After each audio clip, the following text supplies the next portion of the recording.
Para Olympic ખેલાડીઓએ ગાંધીનગરની મુલાકાત લીધી અને મુખ્યમંત્રી અને નાયબ મુખ્યમંત્રી સાથે તેઓએ મુલાકાત કરી. ગ્લાસગોથી લાવેલા ફ્લેગ અને બેટન સુપ્રત કર્યા. ગુજરાતમાં કોમનવેલ્થના આયોજનને લઈને ભારે ઉત્સાહ જોવા મળી રહ્યો છે. કોમનવેલ્થના આયોજન માટે ગુજરાત આગળ વધી રહ્યું હોવાની વાત ડેપ્યુટી સીએમએ કરી છે અને સાથે ડેપ્યુટી સીએમએ એમ પણ કહ્યું કે આ માટે તમામ વિભાગો કામગીરી કરી રહ્યા છે. ગ્લાસગો 2026 સમાપન સમારોહમાં ફ્લેગ એક્સચેન્જ કરાયા. જિલ્લાઓમાં વધુ ખેલાડીઓને જોડવા યોજના બનાવવામાં આવશે તેવી વાત ડેપ્યુટી સીએમએ કરી છે. પેરા ઓલિમ્પિક ખેલાડીઓની ગાંધીનગર મુલાકાત. મુખ્યમંત્રી અને નાયબ મુખ્યમંત્રી સાથે તેઓએ ખાસ વાતચીત કરી હતી. પેરા ઓલિમ્પિક ખેલાડીઓએ ગ્લાસગોથી લાવેલા ફ્લેગ અને બેટન સુપ્રત કર્યા હતા. તો ગુજરાતમાં કોમનવેલ્થના આયોજનને લઈને ભારે ઉત્સાહ જોવા મળી રહ્યો છે.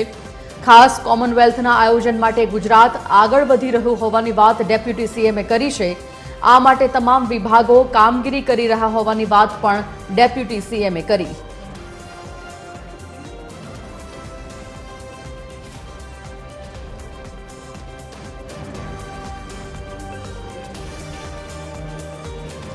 તો જિલ્લાઓમાં વધુ ખેલાડીઓને જોડવા યોજના બનાવવામાં આવશે. પેરા ઓલિમ્પિક ખેલાડીઓએ ગાંધીનગરની મુલાકાત લીધી હતી. ખાસ તો મુખ્યમંત્રી અને નાયબ મુખ્યમંત્રી સાથે તેઓએ મુલાકાત કરી હતી અને ગ્લાસગોથી લાવેલા ફ્લેગ અને બેટન સુપ્રત કર્યા હતા.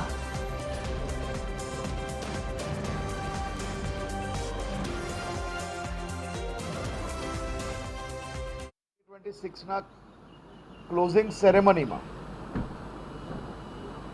કોમનવેલ્થના ફ્લેગ એક્સચેન્જ કાર્યક્રમ પછી આજે ગ્લાસગો 2026 ડેલિગેશન દ્વારા અને ગુજરાતના આપણા પેરા એથ્લીટ અને એથ્લીટ્સ દ્વારા આદરણીય મુખ્યમંત્રીશ્રીને એ ફ્લેગ સુપ્રત કરવામાં આવ્યો છે.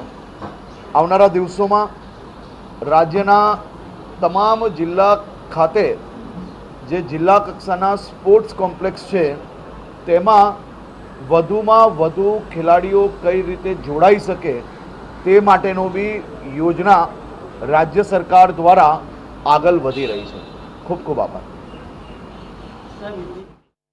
ડેપ્યુટી સીએમ આપણા હરસંઘવી સરના અને આપણે સીએમ સરને આપણે ત્યાં જે કોમનવેલ્થ થઈ ગઈ છે અને ત્યાંથી હવે ફ્લેગ લઈને આવ્યા છે સર, અને એ ફ્લેગ આપણે સીએમ સરને હાથે આપવાનું હતું એ માટે અમને બોલાવ્યા હતા.